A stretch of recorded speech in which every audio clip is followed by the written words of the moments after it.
Serious. Teachers of Reddit. What is the surprisingly smartest thing your stupidest student has ever said? When I was teaching grade 5 a few years back, I had a student who really struggled academically and misbehaved a lot. During one of his punishments, which was washing dishes with me from our morning breakfast time, I straight up asked him why he kept getting into trouble. The boy admitting that he just knew that if he misbehaved he would get to spend time with me one-on-one. And we would talk about life and his hobbies and such. I found out later on that his father had been incarcerated for pretty much the entirety of the boy's life. So, the stupidest and most misbehaved kid in the class was actually just playing the system the whole time. And really just needed a positive male role model in his life. After that, I told him he didn't need to act up in order to spend time with me. He could just ask for extra responsibility and I would give it to him. He was, mostly, better behaved after that. I miss him a lot.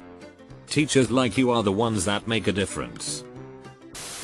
Used to teach chess to elementary level kids. Would run chess camp over the summer.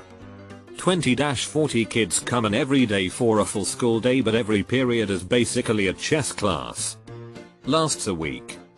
On the first day, I would tell kids they need to lose to get better. Which is true in a game like chess, especially in the beginning. I would tell them you have to lose 50 games before you can improve in chess. Well, on about day 3 I'm walking from the field to the class and see one of my students, second grader, walking the other direction and ask him offhand, how's chess going? And he responds, well, I've lost all of my games so I guess I'm doing great. I teach first grade, so many not as dramatic as other replies. I had a kid who is kind of never quite paying attention. We read a dinosaur book and were answering very basic first grade questions in the back of the book. It literally had a brachiosaurus and said, the dinosaur's legs are A. long, B. short. He pretty much got stuck here and didn't move on. To me, it was the easiest question in the book, but some of the students are low-level English learners, so it is possible he just couldn't understand the words long or short. After like 7 minutes of doing my rounds and assisting other students, I came back to him. He had written in C. long and short are both opinion words. In a college music history class, we were discussing the differences in sound between a harpsichord from the High Baroque and today's grand piano.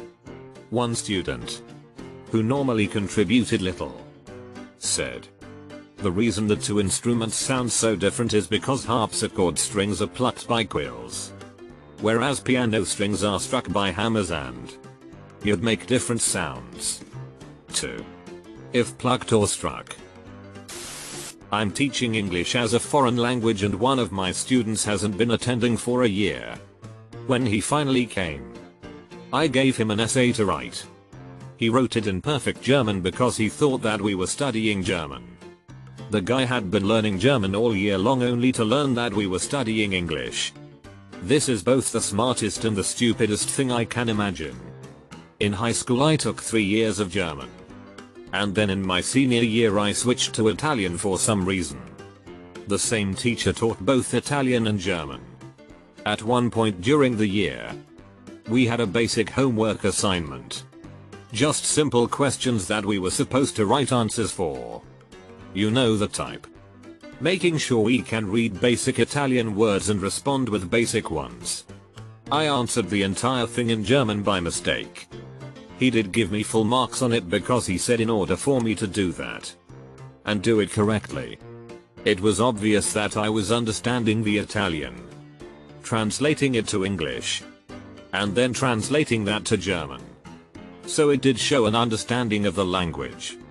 I had to keep reminding myself the rest of the year to make sure I was, in fact, writing in the correct language. Elementary school. I worked in the school admin office for a while. We had a cop come in to speak to the kids. Basically to warn them on the dangers of strangers and random people speaking to them in the street. The cop was great and told the kids how they should always be careful and that some bad men might take them away from their mummies and daddies. One kid puts his hand up and asks the question, so what will happen if we go with one of these stranger men? The cop wasn't prepared for that question and just said how sad it would be and how his parents would miss him. A few days later a new buzzword was going around the school which phonetically sounded like pedophile. The kid had looked up online or spoke to someone and then told the other kids and schools about what these bad men do. It scared the hell out of some of the kids and the principal had to come to each class to calm the kids down. That kid probably did more to make sure no one left the school with a stranger than the cops. As a student, I remember my teacher telling a story in grade 12 English about the only essay he thought deserved more than 100% on a provincial exam. The subject was being independent. This student seemed to be writing a totally off-topic and garbage essay. To start, he wrote it as if in a Quebec French accent. For those of you who don't know, the stereotypical accent puts H's where there aren't any and takes them away when they are supposed to be there. For example, where instead of hair, or instead of a, it will be da or d. Anyways, this essay was about a fisher who had died while on the ocean fishing. It was written from his point of view, watching his fiancée grieve over his death. She would constantly look at his picture in a pendant he gave her for their anniversary. Eventually she started dating again and, while melancholy, he was glad for her. He watched her life grow with this new man, and as he watched through the window and she looked at his picture again, he was happy for the new man. He was happy the man made her happy. But there was something he would always have that the man wouldn't. He would forever be independent. That whole however many word essay for a single pun. I couldn't believe it. TL. Dr. Guy had the balls to write an essay, worth 30% of his grade, seemingly off topic, ending in a pun, and aced it because the teacher had a sense of humor. I have a student in my class with autism. He is very high functioning, but he is a couple years behind his grade level. We were discussing the American Revolution and one of the vocab words we had was tyrannical leader. I jokingly told the class that if I was ever the leader of the country, that's the kind of leader I would be, and I went on to say that all of your teachers would be that way too.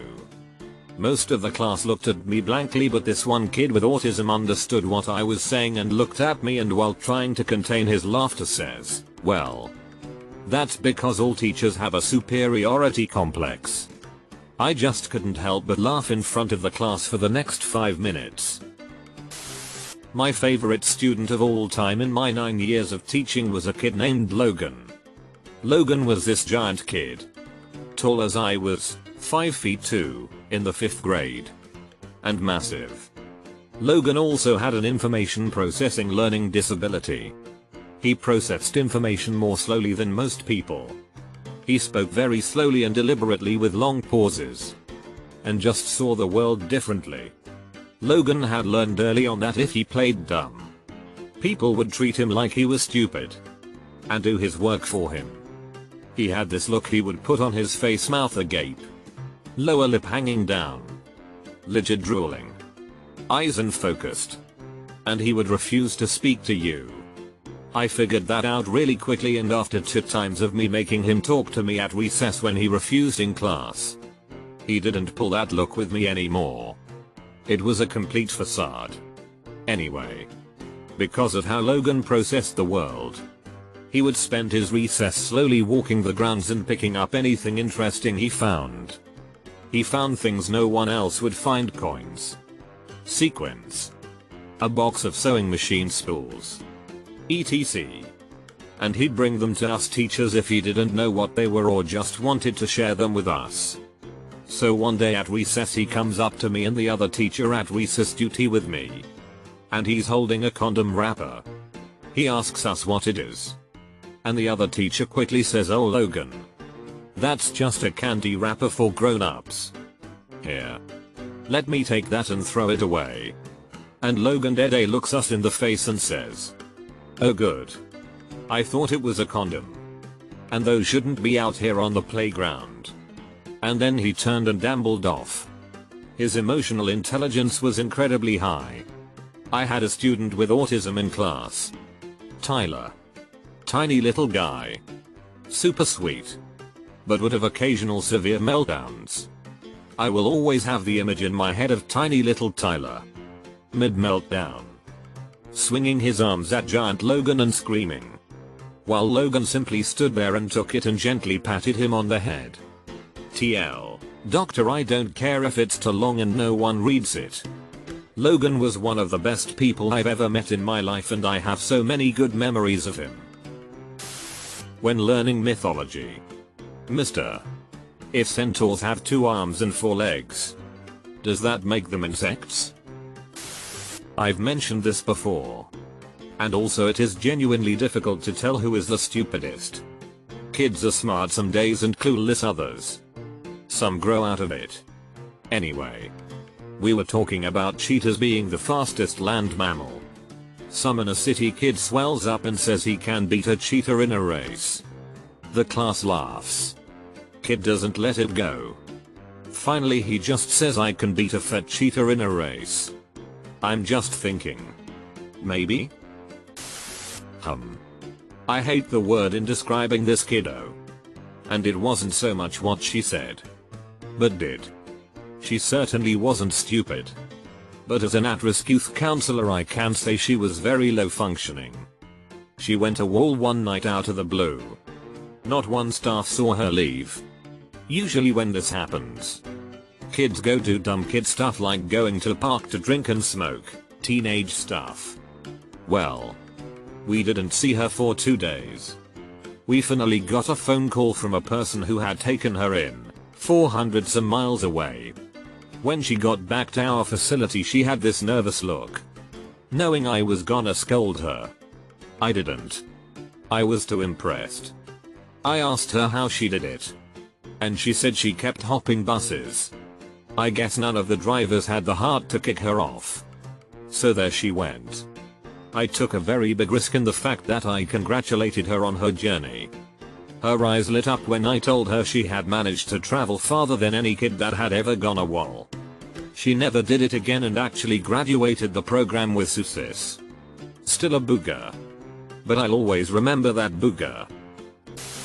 I don't wanna be dumb like my mama.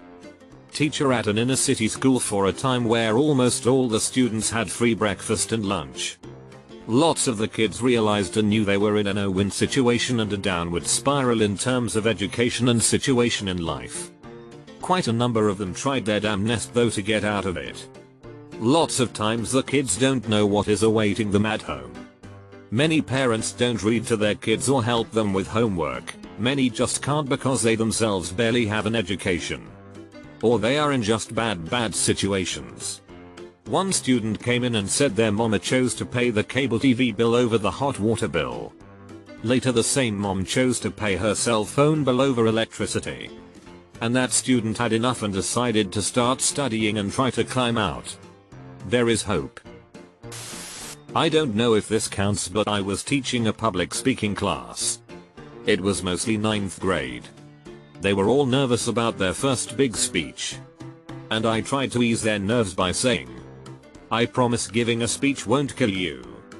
Then, some kid shouted, do you know how many people in history have died while giving a speech? 2 incidents come to mind. Kids, 10-11-year-olds, having a disagreement on their group assignment. I instinctively call out the troublesome kid, whose whinny voice is ingrained in my brain and is the first voice I notice. He jumps up and screams that his group are egotistical a-holes who can't even decide on a topic 2 days into their assignment. Was impressed by his vocabulary but more so that the small amount that had been done on the assignment already was completely his. Still had to send him to the principal. I was on prac in a class of 7-8-year-olds.